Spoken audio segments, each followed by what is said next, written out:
Alô, planeta Terra, alô, Mãe Natureza, alô, Brasil, alô, gente. Hoje, dia 24 de abril de 2025, nosso Jogando Conversa Dentro.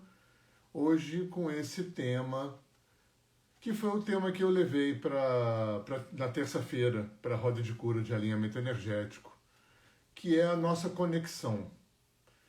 E eu tenho estado muito mobilizado com esse pensamento, porque no sábado eu estou ministrando, oferecendo um workshop de xamanismo. Isso vai acontecer no sábado de 9 da manhã a 1 da tarde. Então a minha cabeça tá girando muito em torno disso. Eu moro na natureza, eu moro dentro da floresta, então esse tema de conexão de natureza é presente o tempo todo, né? E eu ganhei um presente aqui. Eu moro, gente, entre a Aldeia do Sol, que é um centro referência de xamanismo norte-americano, aqui no estado do Rio, entre Vassouras e Miguel Pereira. E moro entre a Aldeia do Sol e o Centro de Vipassana, que é uma referência no Brasil em meditação Vipassana. É um centro budista leigo, não religioso. E, enfim, tudo isso faz com que esse tema conexão, além do fato de eu ser terapeuta, professor, essa coisa toda, então esse tema sempre esteve presente. Antes de entrar nessa coisa de terapia e tudo, eu sempre fui ecologista desde a minha adolescência. Eu fui produtor rural, eu fui da primeira turma de produtores orgânicos aqui no Rio de Janeiro. Trabalhei 10 anos com agricultura orgânica, 15 anos com apicultura, antes de entrar nesse universo das terapias, que eu já estou há 30 anos. E desde 2000 eu tenho, com 19 anos eu atolei das minhas pernas na jaca da Índia, quando eu fiz yoga pela primeira vez, e aí eu adotei essa, não como religião, eu nunca pertenci a nada, eu sou um aquariano, onde independência, autonomia e liberdade são 3 mantras importantes. Isso me deu muita liberdade por não pertencer, poder transitar em tudo. E desde então, Yoga, Vedanta, Ayurveda, Tantra, toda essa cultura da Índia tem sido o que me norteou até mais ou menos o ano 2000, quando eu atolei o meu outro pé na jaca do índio.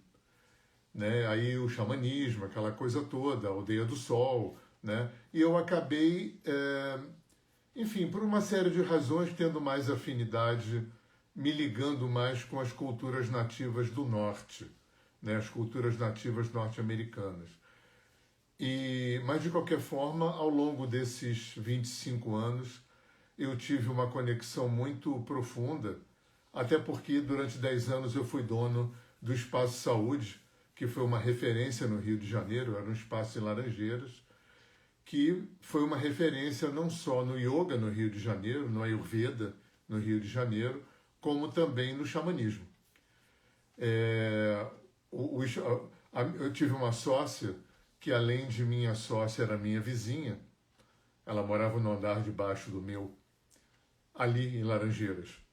E ela casou com um pajé Ronicuim. Então, durante anos, eu tive uma tribo de índios do Acre morando no andar de baixo na minha casa. Por causa da Aldeia do Sol, eu tive a oportunidade de estar presente quando grandes lideranças norte-americanas estiveram na Aldeia do Sol.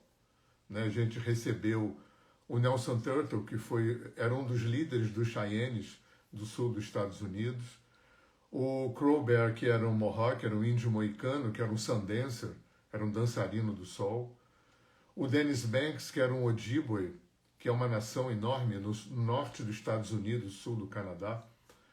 E o Dennis Banks foi a maior referência na política indigenista norte-americana. Ele fez costa a costa, coast to coast, 3 vezes com a família a pé, fazendo política indigenista. Fizeram um longa-metragem com ele. Ele chegou a gravar um disco com um músico New Age que foi muito famoso nos anos 90, 80, 90, que era o Kitaro, um músico americano, gravou um disco com o Dennis Banks. E, mais recentemente, o Vernon Foster, que é um índio Lakota, um indígena norte-americano mesmo, inclusive foi discípulo, aluno, uma época do Dennis Banks, e ele mora no estado do Rio. Nós temos o privilégio de, no estado do Rio, em Itaipava, ter um índio, um nativo norte-americano legítimo, Lakota, que está trazendo para o Brasil muitas das medicinas dos nativos norte-americanos. Né? A tenda do suor já tinha chegado aqui no Brasil há muito tempo.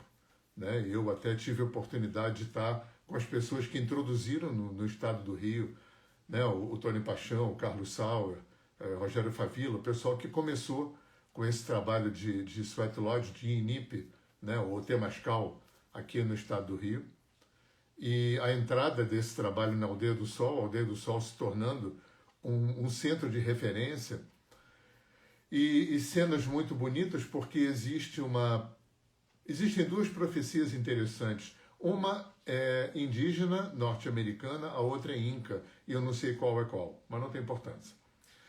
Uma que eu acho que é a inca, dizia que 500 anos depois do flagelo que se abateria sobre as Américas, o côndor voltaria a voar com a águia, numa alusão à reintegração dos povos nativos das três Américas.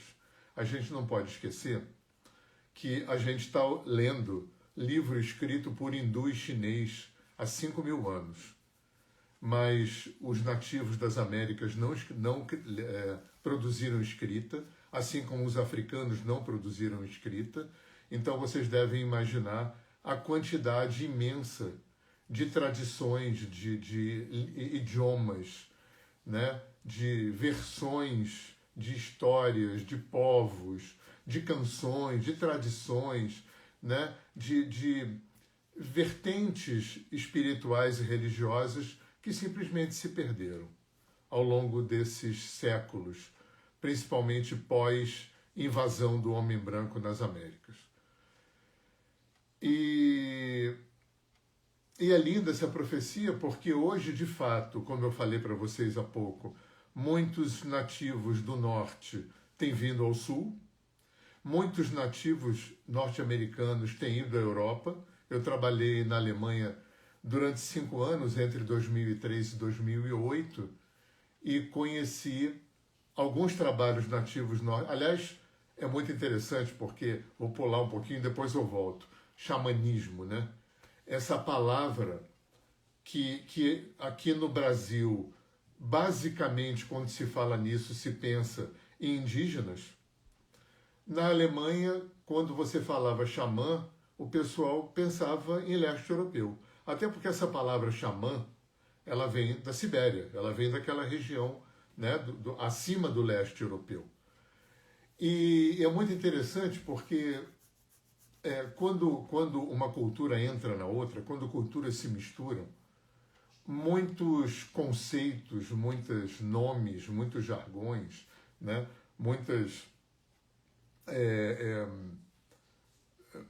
versões dos povos que entram, quando entram, muitos conceitos ganham outros significados, outro peso. Se aqui no Brasil alguém perguntar o que você faz e você disser que você é xamã, vão achar que você está no ego, vão achar que você está se achando, porque essa palavra entrou aqui no Brasil como substantivo próprio. Xamã tem letra maiúscula. É muito interessante isso. Ficou meio como guru, né? Até porque, isso eu não só assisti a entrada do Oriente no Brasil no comecinho dos anos 70, como eu assisti no comecinho dos anos 90, isso que hoje se chama de xamanismo, né? Os primeiros nativos vindo, né? Essa reinclusão, né? Depois eu vou falar da segunda profecia, vai ter a ver com isso aí. Então, da mesma forma que povos do norte estão vindo para o sul, povos do sul estão vindo para o norte. Eu falei que eu tive uma sócia que casou com o pajé Runicuim, lá do Acre. Esse pajé hoje mora, eu acho que na Dinamarca, né? Então tem muitos nativos brasileiros, tem muitos nativos da América Espanhola, na Europa, nos Estados Unidos, nos países nórdicos, né? Então, realmente, principalmente dos anos 90, principalmente dos anos 2000 para cá, né? Esse movimento da profecia, né? Tem acontecido muito. Do Condor voltou a voar com a águia, né? E Aldeia do Sol foi um lugar onde eu assisti. E eu adoro contar essa história, eu vou contar aqui rapidinho. Quando o Crow Bear esteve aqui, isso, sei lá, deve ter mais de 20 anos. O Crow Bear era um índio Mohawk, moicano, era um dançarino do sol. O Sundance é uma cerimônia Lakota que o Vernon Foster, que mora em Itaipava, está introduzindo. Já teve 2 danças do sol aqui em Itaipava, num espaço maravilhoso chamado Aldeia Acaxa, aonde acontece a profecia, onde povos do norte e do sul vão levar suas medicinas. E o Crow, quando veio ao Brasil, trazido pelo Carlos Sauer, que é o principal pioneiro do xamanismo norte-americano aqui no Rio de Janeiro, também no Brasil, o pessoal da Aldeia do Sol tinha hábito sempre de, quando vinha uma liderança norte-americana, chamar também povos originários aqui do Brasil.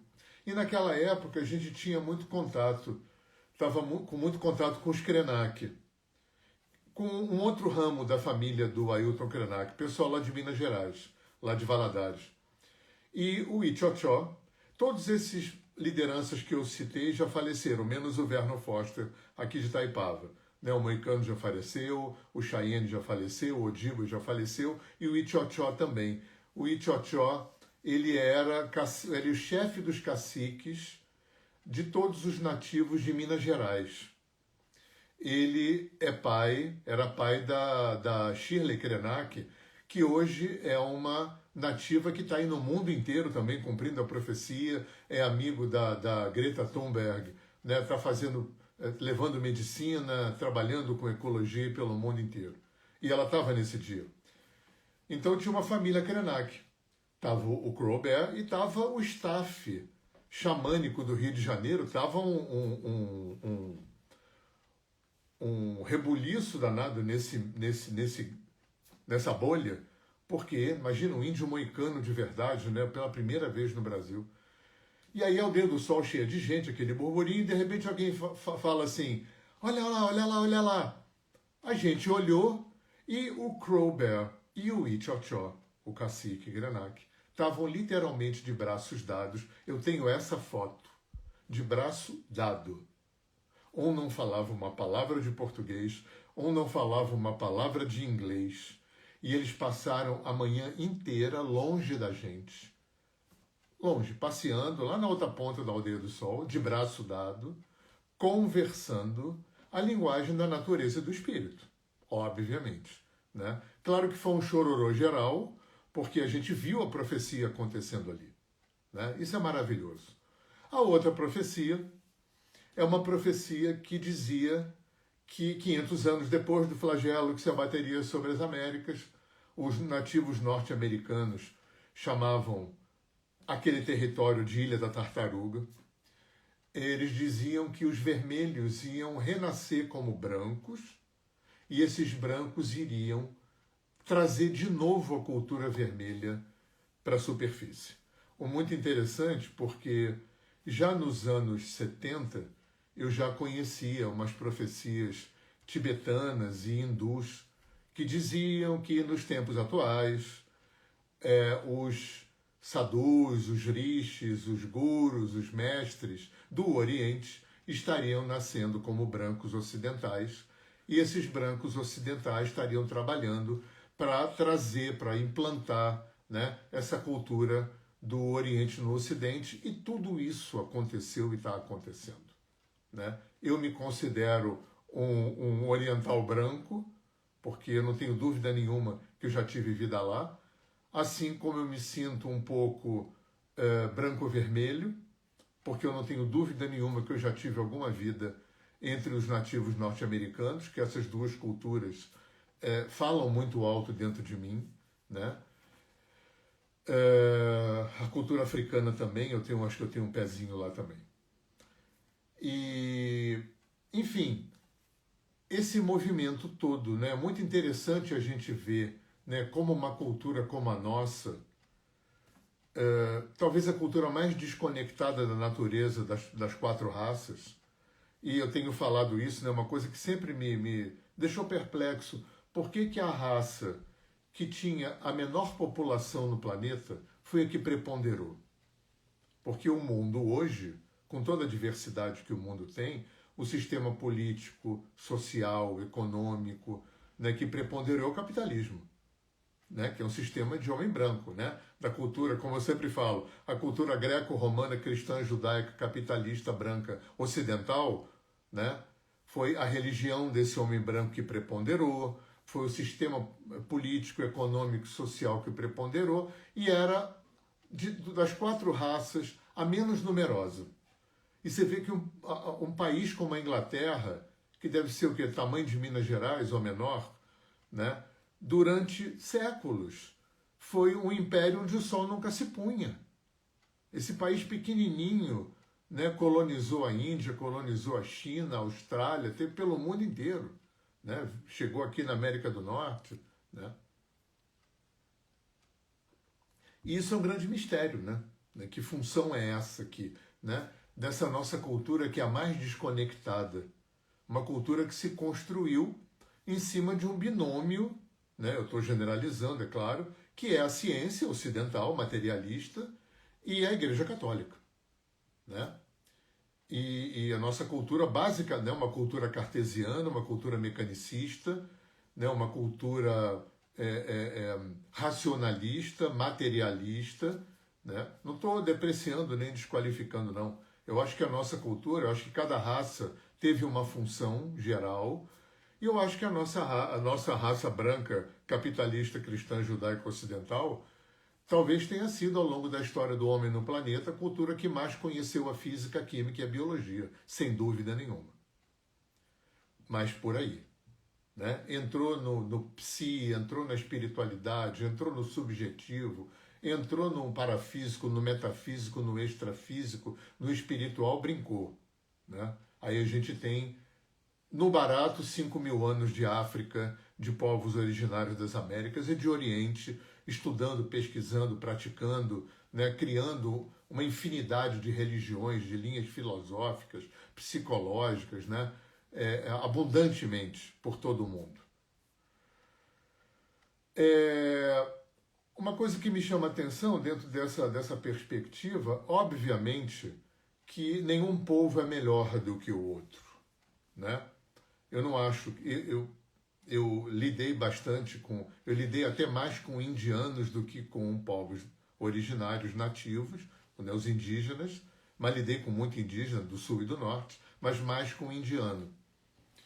E eu não acho que indiano, que africano, que índio é melhor do que homem branco. Né? Ser humano é ser humano. Povos originários já faziam guerra antes do homem branco chegar.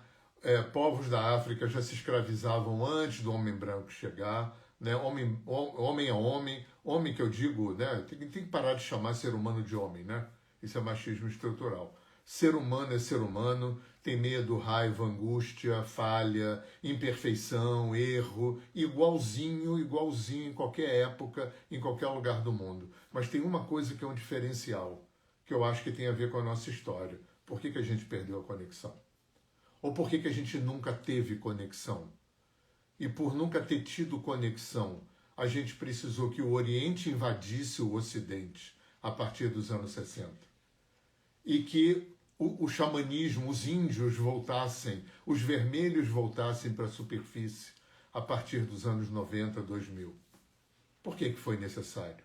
O que será que esses povos trouxeram que a gente não tinha, na minha opinião? Sagrado. E não é sagrado de religião, é sagrado de vida. Está tudo vivo. Quando você vive sob um ponto de vista animista, né? O que é animista? Não é o animismo do espiritismo, não. Animismo, segundo o Oás e o Aurélio, animismo é considerar que tudo está vivo e que tudo compartilha a mesma alma. Toda a criação, todo o universo é um único ser, totalmente integrado, interrelacionado, interdependente, é uma grande teia, como dizem os povos nativos das Américas. Toda a existência é uma grande teia, totalmente interconectada. É um ser só, é uma alma só, um espírito só, é uma mente só, é um inconsciente só, coletivo. E nós fazemos parte desse grande organismo, como células e moléculas e átomos fazem parte do nosso corpo. Provavelmente deve ser assim, né? Eu acredito que é assim. Então, essa perspectiva de que está tudo vivo, que tudo é consciente e inteligente, porque existe uma inteligência e uma consciência imanente, subjacente a toda a criação, né? É como diz na igreja, Deus é onisciente, onipresente e onipotente, né? Toda a natureza, né? E o espírito, a alma que sustenta toda a criação é onisciente, onipresente e onipotente, ou seja, consciência e inteligência estão presentes desde as partículas subatômicas, desde o bóson de Higgs até as incomensuráveis galáxias, né? Incomensuráveis galáxias. Essa inteligência, essa consciência estão presentes aí. Então, eu acho que essa é a diferença da nossa cultura cristã judaica branca capitalista ocidental para as outras. É que aqui não teve sagrado, aqui teve Satanás, né? Deus fez tudo bonitinho, o homem foi lá, resolveu comer a fruta errada, deu merda, a partir dali foi tudo uma droga, aí o anjo resolveu brigar ter inveja de Deus, brigou com o arcanjo Miguel, perdeu a guerra, fundou o inferno, virou Satanás, e se comprais em tentar melar o projeto divino, é isso que essa terra é. Um lugar que convém sair rápido, porque Deus criou e foi esperar a gente lá na nuvem. Mas quem está aqui é Satanás, não é? A gente ri, mas tem uma quantidade imensa de gente no planeta que acredita nisso. É uma teologia infantil, é uma filosofia infantil, na minha opinião, né? Ainda tem um agravante dentro dessa perspectiva desconectadora, né? Além do Adão ter comido a fruta e dado merda aí na coisa. Cara, Deus criou o mundo e criou o homem como o ser superior da parada. E o mundo é um grande shopping center que foi criado para o homem utilizar. É isso que está na Bíblia, no Gênesis. Eis que vos dei todas as ervas que dão sementes sobre a terra, né? Deus criou, viu que era bom, mas o top de linha não estava ali. Aí ele vai do barro, faz Adão estava sozinho, da costela do Adão faz a Eva e a coisa toda começa a acontecer. Eu me lembro muito, de vez em quando alguém posta na rede social um desenho que eu amo. São dois desenhos, uma pirâmide, lembra que a gente aprende na escola pirâmide social?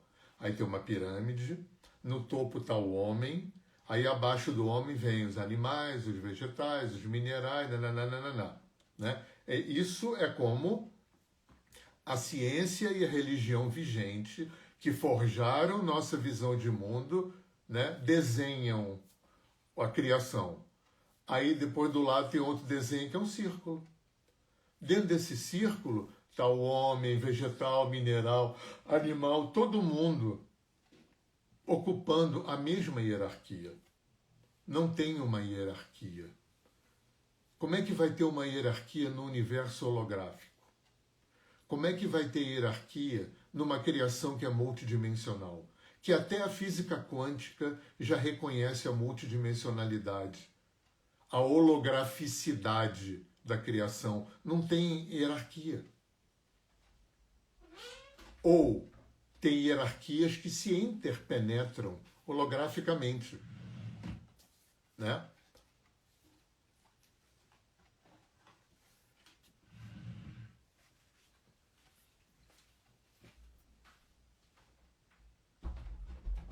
Não é que o gato entrou aqui, eu me distraí. Como é que vai ter hierarquia? Como é que vai ter alguém superior, alguém inferior? Né? Isso é anacrônico. Então, eu acho que essa questão de paradigma, essa questão de sob qual ponto de vista a gente construiu uma cultura. A gente construiu uma cultura onde as pessoas se atocham em cubos de concreto, em cidades cobertas de asfalto preto, em cidades onde não se vê a luz da lua, gente. Vocês não veem a luz da lua. Vocês veem a lua, mas não veem a luz da lua. Nas grandes cidades não se percebe os ciclos da natureza. Você percebe que uma parte do ano fica mais frio, outra fica mais quente, uma chove menos, uma chove mais. Mas como é que você vai ver na cidade a mudança das cores da natureza? A mudança da dinâmica dos animais, dos insetos, dos barulhos, dos sons, das cores do céu, do verde, né, da temperatura do vento, da chuva. Não vê. Não vê.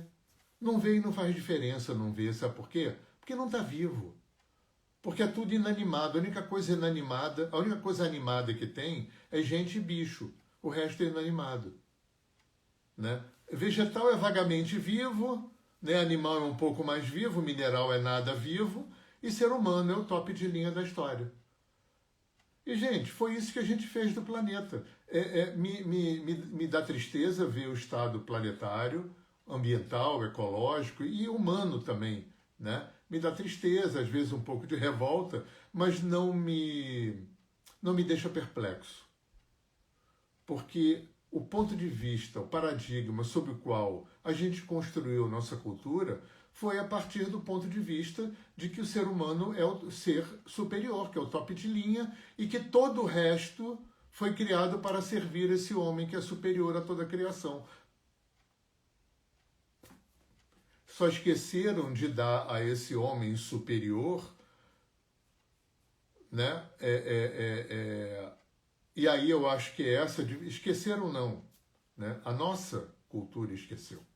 Né? Esse é o diferencial para mim. É um diferencial de ponto de vista. Eu acho que dificilmente um africano, um indígena, um oriental, não aculturado, antes de chegar um homem branco, teria, por exemplo, jogado veneno no rio.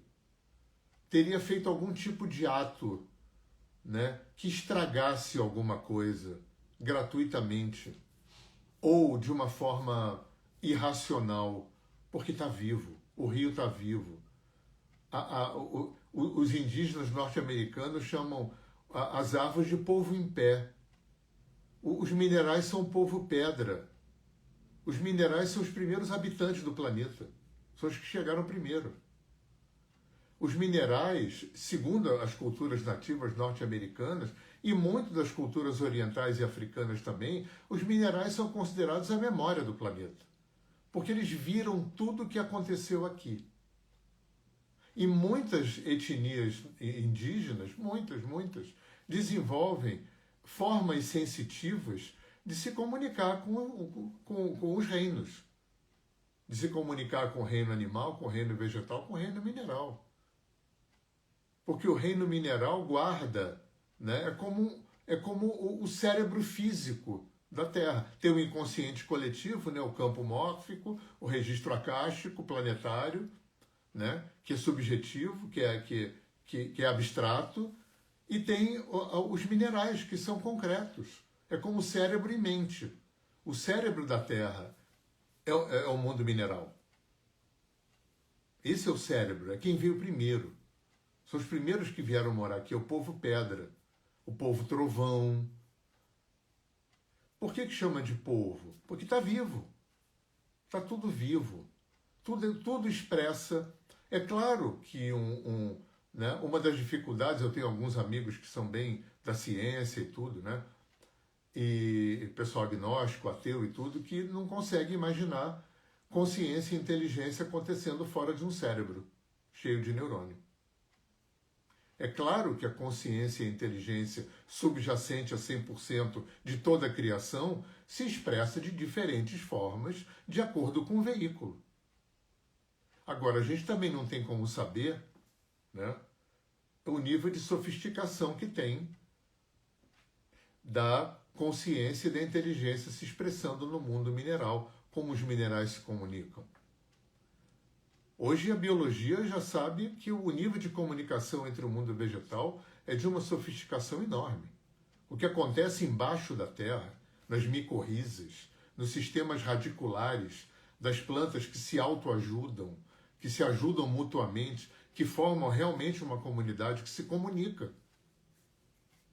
Só porque não fala e fica parado, não está vivo, né? Então, para a gente, vegetal é vagamente vivo, né? Bicho é bem mais vivo e mineral é nada vivo, né? Que não se mexe, é inanimado.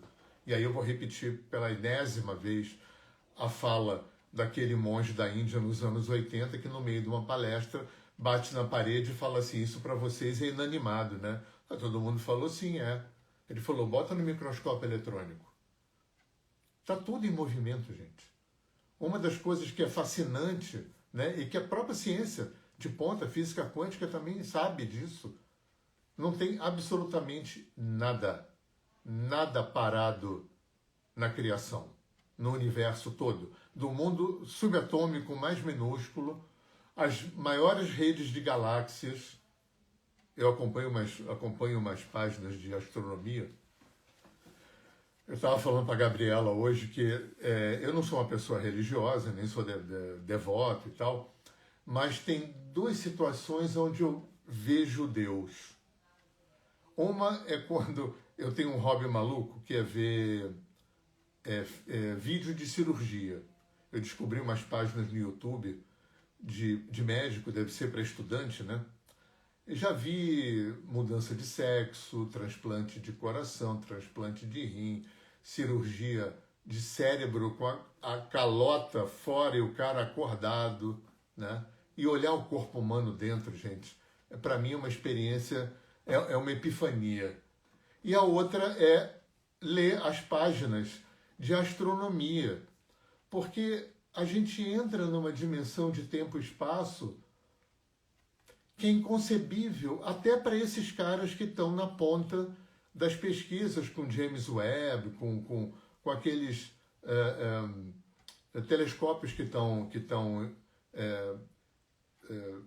voando em volta da Terra, né? Aqueles grandes, imensos. Estou tentando lembrar o nome do outro, esqueci.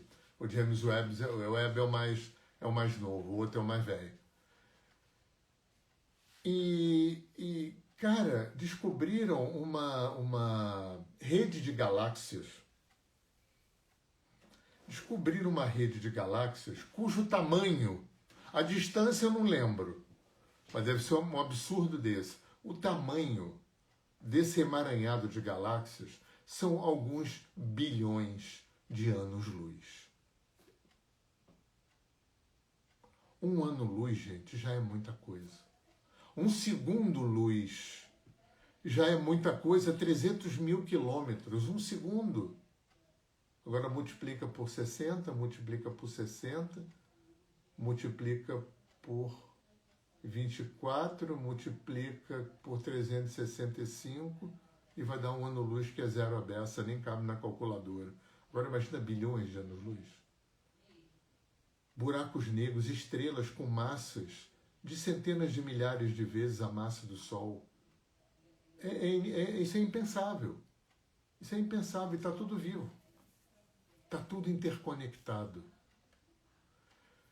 E aí, eu acho que quando para mim, né, que fiz da minha vida essa cultura alternativa, né, que muito cedo eu saí surfando nessa onda de Oriente e já começando a fazer a minha vida dentro dessa contracultura que estava se estabelecendo nos anos 70, as comunidades, agricultura orgânica, vida na roça, alimentação natural, tinha macrobiótica, terapias, yoga, meditação, tudo entrando e chegando, né? E eu já tinha um flerte com o movimento hippie do final dos anos 60, a coisa do rock, da mudança de comportamento, o negócio do sexo, drogas e rock and roll, né, da expansão da consciência, aquela coisa toda. De repente se faz um upgrade para essa contracultura alternativa, aquariana, né, que se implantou e que está aí. Hoje a gente tem acupuntura, reiki, constelação familiar no SUS, né, na rede pública. E isso começa lá no movimento hippie no final dos anos 60. Então, eu acho que isso vem trazendo conexão. Porque a gente, talvez, o que vá salvar o planeta, na minha opinião, não é técnica. Não adianta criar técnicas maravilhosas de agricultura, de trato ecológico, de trato com a natureza, se a gente não muda o ponto de vista em relação à vida.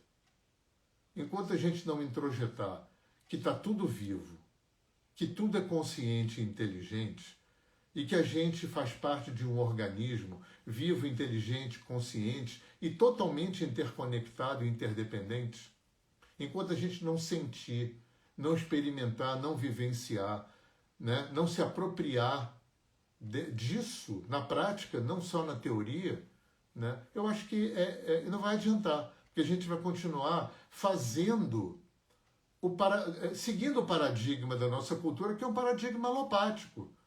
É um paradigma sintomático, imediatista, que trata sintoma, que não trata causa. A nossa medicina, né, foi construída assim, uma medicina sintomática, né? A alopatia é em cima disso, né? Então, talvez tenha sido importante vir a medicina chinesa, a medicina ayurvédica, né, todas as medicinas nativas, né, para poder ir compondo. Eu não tenho nada contra remédio alopático, não, tá? Eu tenho contra a supremacia, eu tenho contra a Big Pharma, eu tenho contra ser refém de uma medicina que tem limite, que tudo tem limite, tudo tem limitação, né? É claro que é importantíssimo ter os antibióticos que a gente tem hoje para debelar infecções cada vez mais virulentas, filhas do desequilíbrio. É claro que é importante ter analgésicos cada vez mais potentes, né, para resolver as nossas dores, frutos dos desequilíbrios.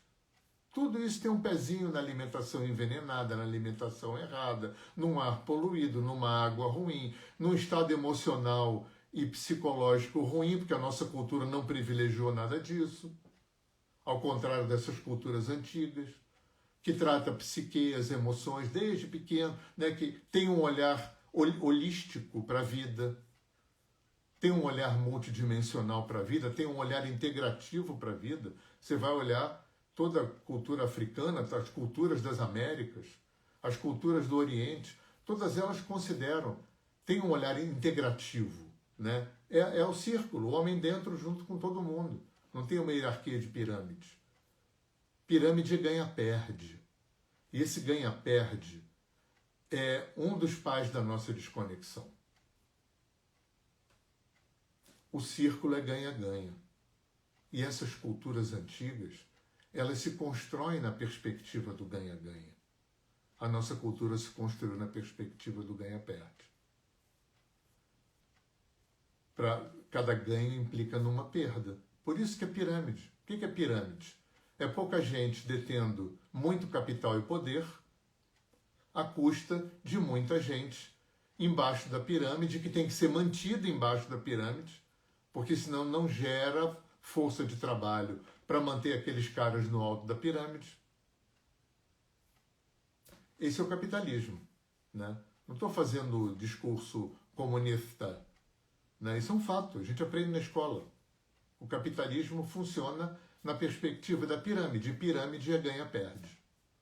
E o Mahatma Gandhi já falava, não existe ganho real se esse ganho vier a partir da perda de alguém, né? Ou de humano, ou da natureza, ou de vegetal, mineral, não importa de quem. Se o teu ganho vem da perda de alguém, não é essa coisa natural, né? A alimentação do leão vem a partir da perda do filhote da zebra. Mas, cara, isso está dentro, né? Está dentro de um circuito natural. É assim, é biologicamente assim, né? Então, é uma outra perspectiva de ganho e perda. O que a gente fez do planeta foi expoliação, foi ser usuário. Foi ser um usuário mesquinho e burro, achando que, né? Eu me lembro, nos anos 70, que a gente era chamado de eco-chato, eco-histérico, né? A gente ficava fuçando porque não tinha muita informação de nada, mas já se falava de buraco de ozônio, né, do perigo do efeito estufa, dessa coisa toda, da mudança climática, do aumento dos oceanos, degelo do polo. Isso eu venho escutando desde o final dos anos 60. E eu ouvi muito, muito na minha vida. Ah, que isso, a Terra se recupera, imagina. Imagina. E a gente nunca esteve tão perto do ponto de não retorno. Esse ponto que, gente, anos 70 foi 50 anos atrás, cara. É só meio século.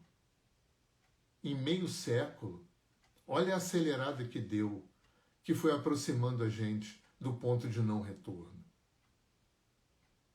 Então, o que fez o mundo assim não é dinheiro, né? Porque muita gente tem essa crença, o problema é dinheiro, dinheiro. Não é o dinheiro, dinheiro é neutro. É a mente que mexeu com dinheiro e que fez com dinheiro o que o homem fez, né? O que foi feito, né? O homem da pirâmide.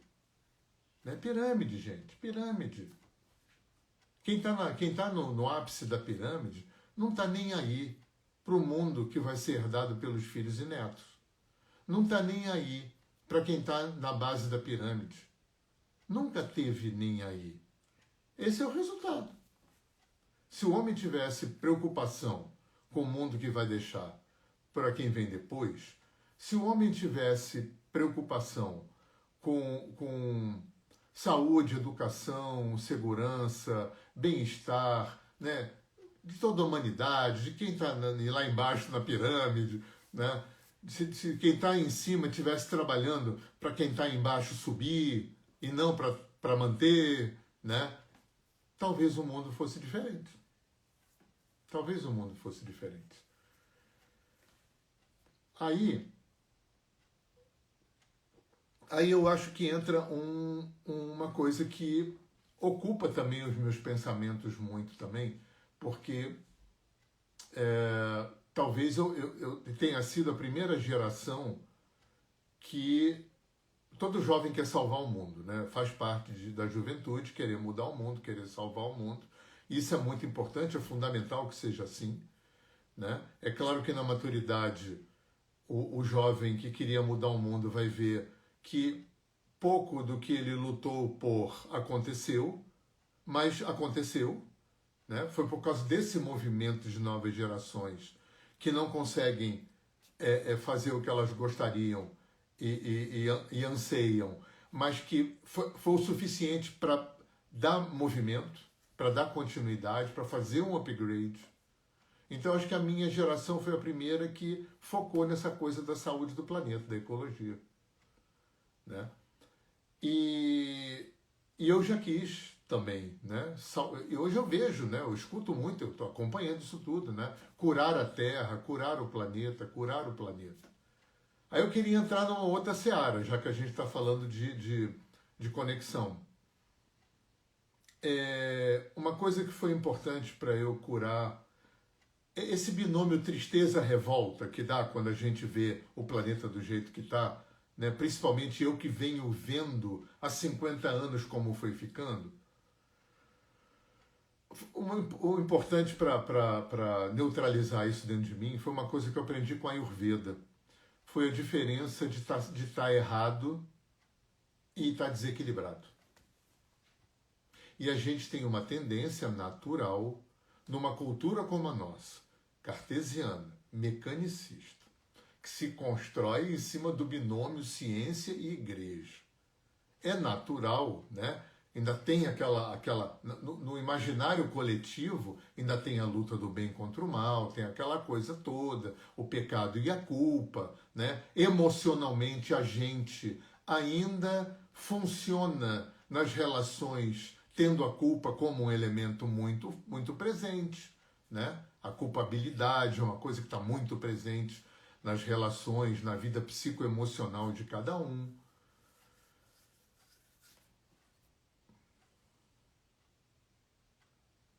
E aí existe uma tendência de achar que o que está acontecendo está errado. Gente, quando a gente entra nessa seara, a gente vira Deus.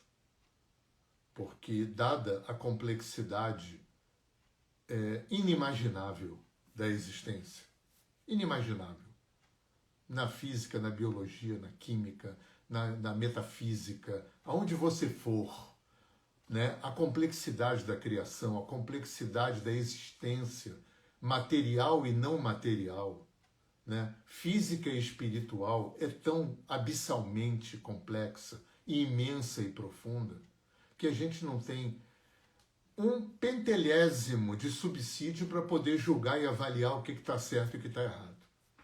Porque Deus errou? Aí, olha só, como foram botando a gente numas, né, como ciência e religião. Isso eu falei em outra live outro dia. A pergunta que a gente faz muito para os pais ou para o padre, né? Se Deus é tão bom, por que o mundo é assim? Por que tem gente tão ruim? Por que estão destruindo o planeta? A resposta invariável é: Deus fez tudo certo, deu livre-arbítrio ao homem. Na minha adolescência, me veio uma reflexão sobre isso. E aí eu conversei, eu tive uma época na minha vida que eu ia conversar com líderes religiosos, né? Pastor, padre, babalaô, monge, enfim, né? Para entender melhor todo esse movimento, né? da espiritualidade, da filosofia, das psicologias, né? dessa complexidade toda do ser humano. E aí, a reflexão que me veio na adolescência foi: tá legal, Deus fez tudo certo, deu livre-arbítrio ao homem, e o homem fez isso que está aí. Então, duas possibilidades. Ou Deus deu ao homem um poder de escolha que nem Deus sabe o que o homem vai fazer. Quer dizer, Deus não sabia que o homem ia fazer merda nessa maravilha que ele criou. Então, ele não é onisciente. E se Deus é onisciente, ele já sabia tudo o que ia acontecer.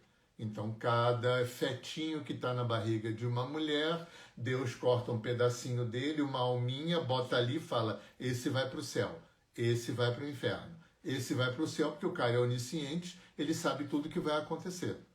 As duas possibilidades, para mim, estão dentro de uma perspectiva filosófica e teológica do nível de infantilidade que eu não consigo nem imaginar. Né? Então, o que eu peguei emprestado dessas culturas antigas que me serve? Né? É essa diferença. Tá desequilibrado? Profundamente. Profundamente. E talvez o mundo nunca tenha tido um nível de desequilíbrio humano e ambiental ao mesmo tempo, e de tanta monta, né? Talvez porque nunca tenha tido tanta gente sobre o planeta antes, né? E agora, dizer que está errado, gente, a gente entra numa seara de julgamento, com uma taxa de subsídio tão minúscula para poder avaliar isso, né? O que faz a gente olhar para o planeta e dizer que está errado? A ressaca católica que a gente ainda carrega. Daquela teologia infantil do bem contra o mal, do Satanás, do pecado, da culpa, do inferno, do céu, né? De Deus que é alguém que está em algum lugar castigando e premiando. Gente, isso é muito infantil. Isso é muito infantil. Se a gente aceita que a gente vive num grande organismo que é vivo, inteligente, consciente, autorregulado, autorregulante, todo em movimento, todo em expansão, é anacrônica a ideia de uma luta do bem contra o mal. É anacrônica a ideia de um Satanás. Não tem essa possibilidade. Então, eu acho muito importante olhar para isso, né? Tá errado? Provavelmente não, porque se tivesse errado não acontecia, porque não acontece nada errado numa estrutura que é perfeita, que é toda a criação, que é inteligente, consciente e viva. Não tem lugar para estar errado. Errado é o conceitinho humano da gente, de bem e mal, de bom e ruim, desses pares de opostos tacanhos que a gente ainda opera, frutos da culpa e do pecado da religião vigente. Agora, desequilibrado está muito. E aí, eu pego emprestado do Kardec um conceito que o nome eu não gosto, mas o conceito é muito bom, que é planeta de expiação. Por que tudo que está acontecendo no planeta, eu vejo assim, tá? Tô comparando aqui, jogando conversa dentro, jogando titica de luz no ventilador, então, né? Pra gente só, como a gente não sabe nada, a gente só tem achismo, né? Então a gente está trocando achismos aqui. Eu acho que tem uma coisa que é muito fascinante, que é na mão dupla. Simultaneamente, tudo que está acontecendo é um produto da humanidade. Fomos nós que produzimos esse estado decadente, caótico, poluído, horroroso em muitas coisas. Tem coisas maravilhosas. Eu estou vendo só o lado ruim, porque a gente não vai para a terapia trabalhar o que está bom, né? Fomos nós que fizemos. Nós, enquanto seres humanos, sociologicamente, antropologicamente, historicamente, culturalmente, fomos nós que fizemos o mundo desse jeito. E, simultaneamente, ou seja, é um produto de dentro para fora. Simultaneamente, esse produto que está fora, que é a vida, que é as coisas como são, oferecem para a gente os exercícios perfeitos para a gente poder continuar a nossa caminhada pelo universo, pela existência infinita. Como é que a gente ia desenvolver honestidade se não fosse confrontando com a falta de honestidade? Como é que a gente vai desenvolver compaixão se não fosse confrontando com a falta de compaixão? Se não fosse confrontando com ódio e com egoísmo? Como é que a gente vai desenvolver cooperação, um mundo melhor, fraternidade, se não fosse confrontando com o preconceito, com a falta de fraternidade, com o egoísmo, com o ódio, com a violência? Porque a gente está aqui para treinar, gente. Não tem outro jeito de aprender se não for treinando, se não for se confrontando com um obstáculo. Olha no esporte como é que é. Como é que você bate recorde de salto em altura, de salto à distância, de corrida, se confrontando com um obstáculo? Como é que você passa de ano na escola, se confrontando com um obstáculo, estudando, aprendendo, fazendo prova e passando ou não? Ou não? Por que viver seria diferente? Não é? Então, evoluir, qualquer sentido que você der à evolução, vai necessitar de obstáculo, resistência, teste, prova. Não é isso? Pois é. Se você for olhar a mitologia hindu, você vai ver que Satanás na Índia, nem tem Satanás, né? Que o demônio na Índia, a existência do demônio, a função do demônio não é uma briga do bem contra o mal. A função do mal não é acabar com o bem, a função da sombra não é apagar a luz. A função do mal é se transformar em bem, a função da sombra é se transformar em luz. O mal é uma das funções do bem, até porque falar de bem e mal é uma asneira total, é julgamento de valor. Isso não existe cosmicamente. Isso só existe na nossa pequenez humana.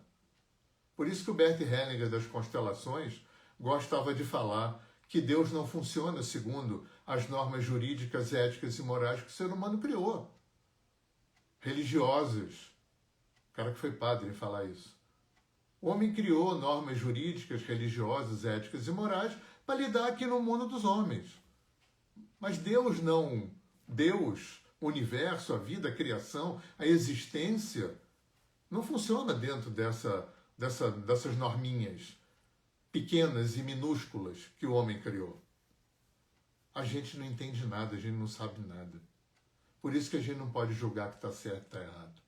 Quem falou que tem que salvar o planeta? Quem que falou que está acontecendo alguma coisa errada, que precisa que a gente salve alguma coisa?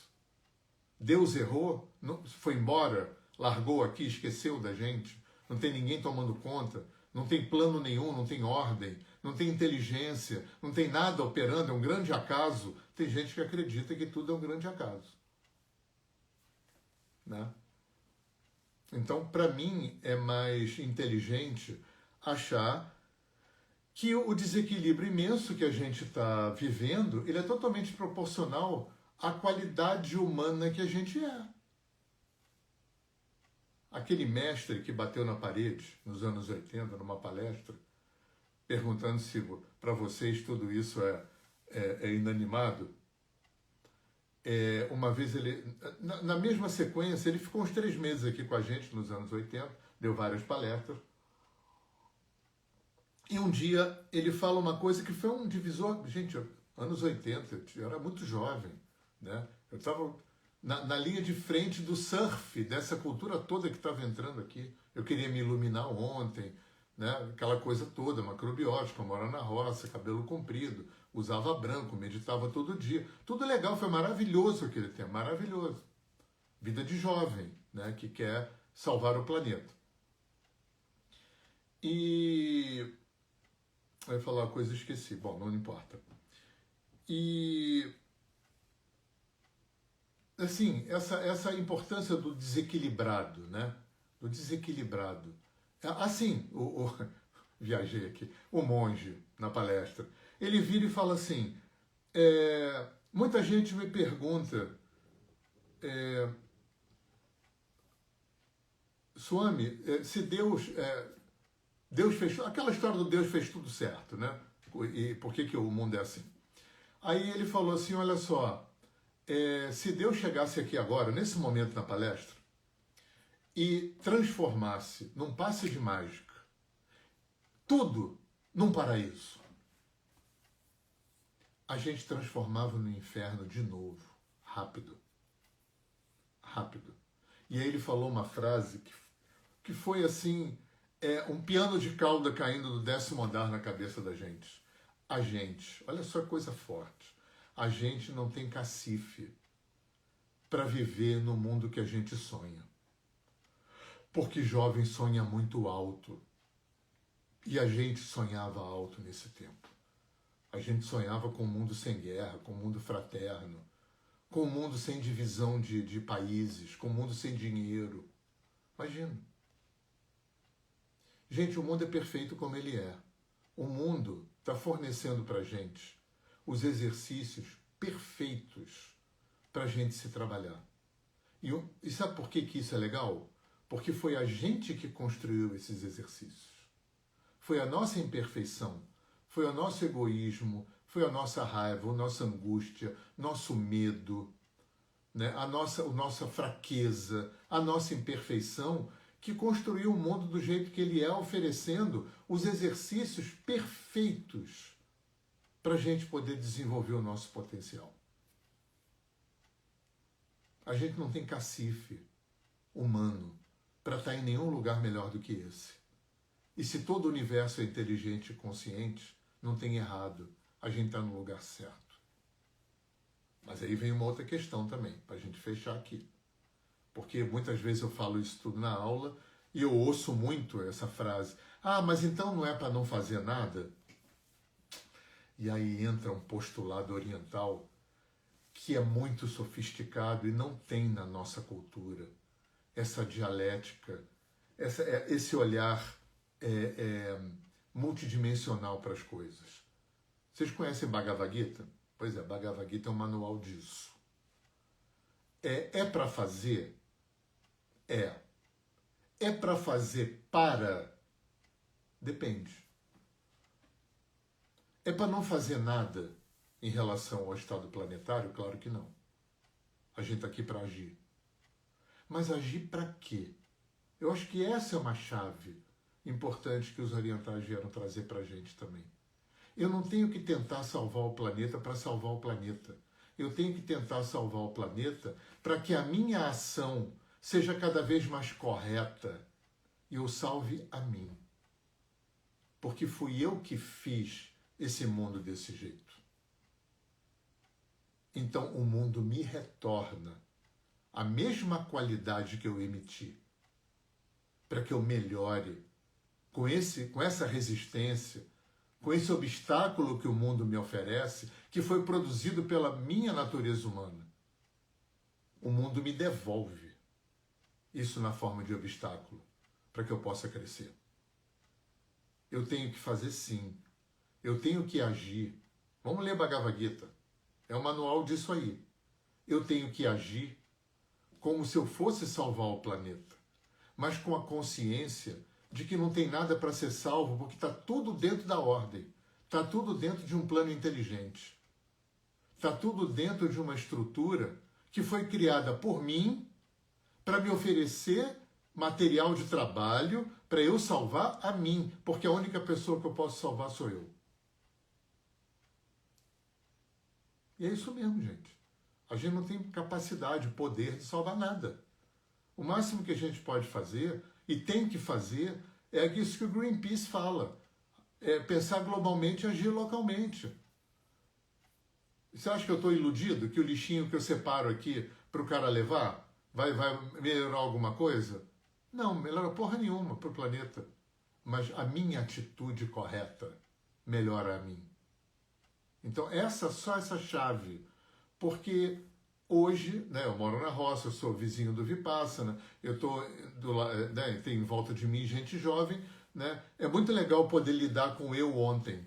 Eu lido com muita galera riponga, alternativa, né? Essa nova geração mais jovem, né? Como eu era ontem, que quer mudar o mundo, né? Essa coisa toda, que é bacana, é importantíssimo isso. É importantíssimo isso. Mas isso, eu acho que a maturidade traz essa perspectiva, né? Eu acho que o Bhagavad Gita é uma ode a essa maturidade de entender que o que tem, o que está, é perfeito como é. Tudo é perfeito como é. Não tem espaço para imperfeição, não tem espaço para errado no universo, na criação, na existência. A gente é que não entende como funciona, porque a gente não sabe nada. A gente tem que se recolher. A nossa insignificância, sim, a gente não sabe. Não sabe. É para fazer? É. É para tentar salvar o planeta? É. A única chave dessa história. Porque senão dá angústia, gente. Tem muita gente da minha geração que se revoltou mesmo, que deprimiu, porque não conseguiu fazer quase nada daquilo que seu coração ansiava. A gente era muito idealista. A gente rompeu muito nos anos 70. Largando faculdade, indo para a roça, começando uma nova forma de comer, num tempo que não tinha literatura de nada, produzindo a primeira literatura, produzindo as primeiras experiências, importando culturas técnicas, yoga, começou a vir essas coisas do Oriente e a gente tinha pouco livro, né? Foi um processo. Foi um processo. Um processo, eu acho que para trazer essa maturidade. Porque senão a gente fica... a gente não foca no exercício correto. As coisas existem para que a gente se salve. Não é esse se salve babaca que a gente aprendeu no catecismo, não. Né? Salvar do pecado. Salvar, na minha opinião, salvar é passar de ano. É não precisar mais nascer aqui. Eu só posso passar de ano se eu estudar e passar na prova. Porque senão, gente, para terminar aqui, senão fica uma impressão para mim, sempre que eu vejo essa coisa de movimento para curar a Terra, salvar a Terra e tal, né, achando que vai salvar a Terra. Né? O problema é esse, né? É achar que tem esse poder, se investir de um poder que ninguém deu para a gente, ninguém falou que a gente tinha que salvar nada. Muito pelo contrário, né? Se você for olhar filosofias, religiões, ao longo, né, salva você, só ti mesmo, ti mesmo. Não tem ninguém mandando a gente salvar o planeta. Né? Ninguém mandando a gente salvar nada. Então, assim, pensar globalmente e agir localmente. E agir localmente para quê? Para que você seja correto. Para que a gente aprenda a ser ético e honesto, ainda que tudo em volta não seja. porque é muito comum. Né? Ah, eu não vou fazer isso não, porque se eu sozinho faço, não muda nada. Né? Quantas vezes você já ouviu isso? Ah, eu não vou ser, não vou ser correto ao fazer qualquer coisa direito, porque todo mundo vai fazer errado, eu fazendo sozinho não muda nada. A gente não tem essa cultura da gente, né? Porque a gente só salva a gente. E aí me fica uma impressão, é isso que eu ia falar, me fica uma impressão, essa coisa de salvar o planeta, como se a gente estivesse no terceiro ano do ensino médio. Em vez da gente estudar e fazer prova para passar para o primeiro ano da faculdade, a gente resolve fazer uma revolução na escola para tentar transformar o terceiro ano em primeiro ano da faculdade.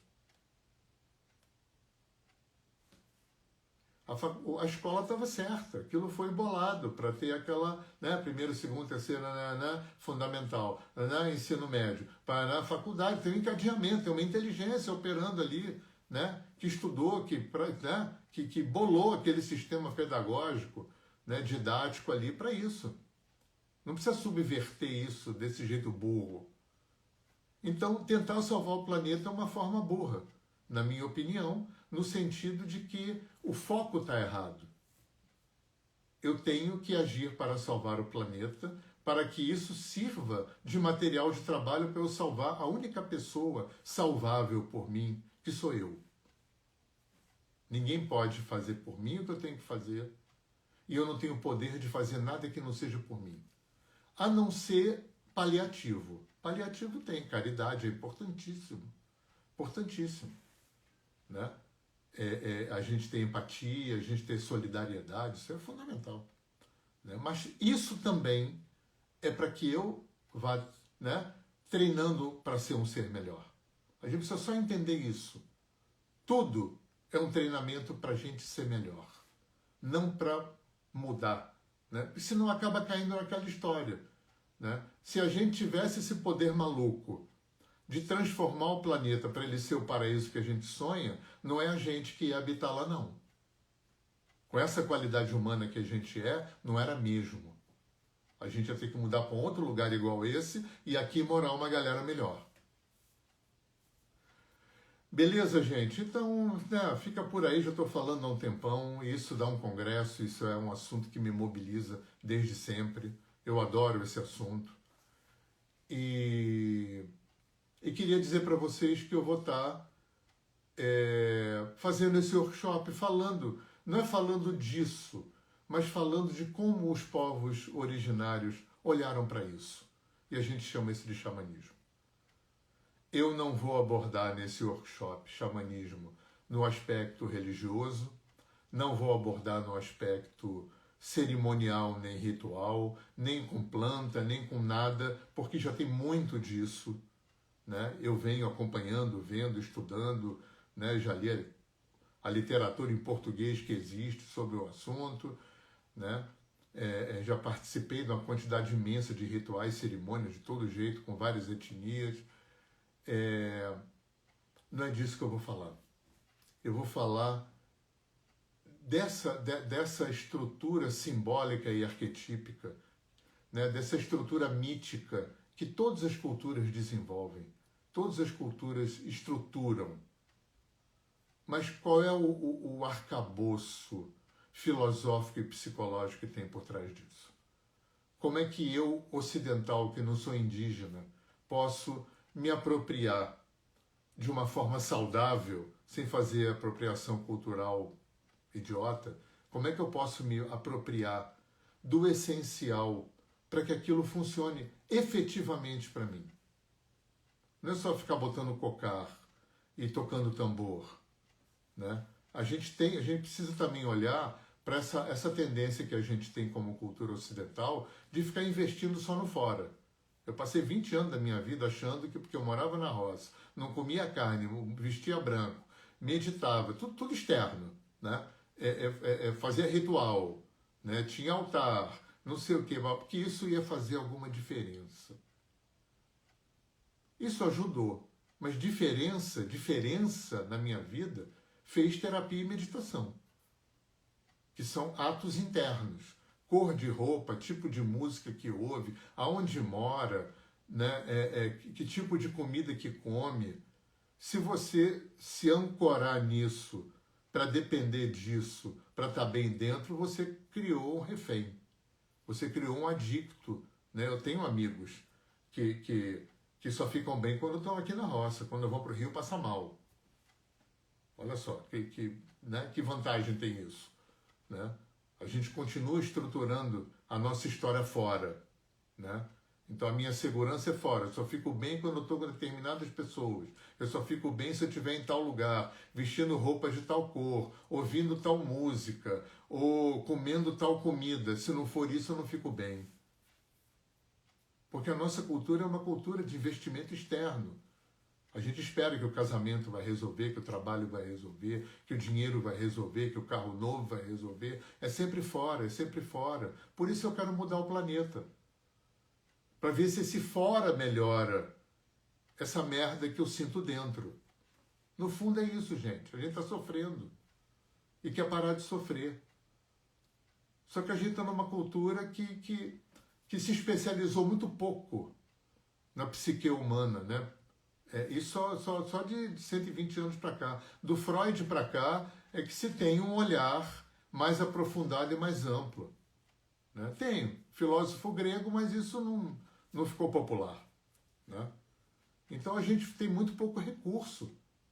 Por isso talvez que Oriente e Índio, né, tiveram que invadir essa nossa cultura greco-romana, ocidental, cristã, judaica, capitalista, branca.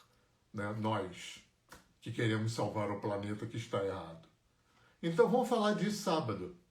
Dá uma olhadinha aqui na minha bio. R$ 37,00 em 12 vezes, gente. Baratinho. Vai ficar salvo por uma semana. Você pode ver várias vezes. Se você não puder ver no sábado, não tem problema. Vai estar gravado até meia-noite do outro domingo, até mais que uma semana. Tá? Eu sempre peço a eles para ficar até domingo, até virar domingo segundo. Tá? E vamos estar vendo aonde que, né, esse conhecimento pode ajudar a gente a se entender melhor, né? Porque eu vejo que as culturas antigas fizeram mapas. Mapas. Quando você olha o Yin e o Yang, é um mapa. Quando você olha as gunas no yoga, os doshas no Ayurveda, né? As 4 direções dos índios americanos são mapas. São mapas, como Enneagrama, né, que é ocidental. Mapas. Então, o que eu vou estar trazendo no sábado é um mapa que tem a ver com animal de poder, que é um assunto super interessante que me pedem muito para falar. Né? Aonde que esse conhecimento nativo norte-americano pode contribuir efetivamente? Não na fantasia, no misticismo superficial, mas dentro, para a nossa vida psicológica, nossa vida ideológica, nossa visão de mundo, né? O nosso trato com a psique e com as emoções, no dentro. Beleza? Então é isso aí. Aguardo vocês no sábado. Vai ter uma apostila em PDF, super bacana, tá? Então dá uma clicadinha aqui na bio, entra lá no grupo e vamos, né? Vamos falar disso. Vamos falar dos povos, dos ancestrais. O que os ancestrais têm para nos dar? Valeu? Um beijo para todo mundo. Vejo vocês no sábado.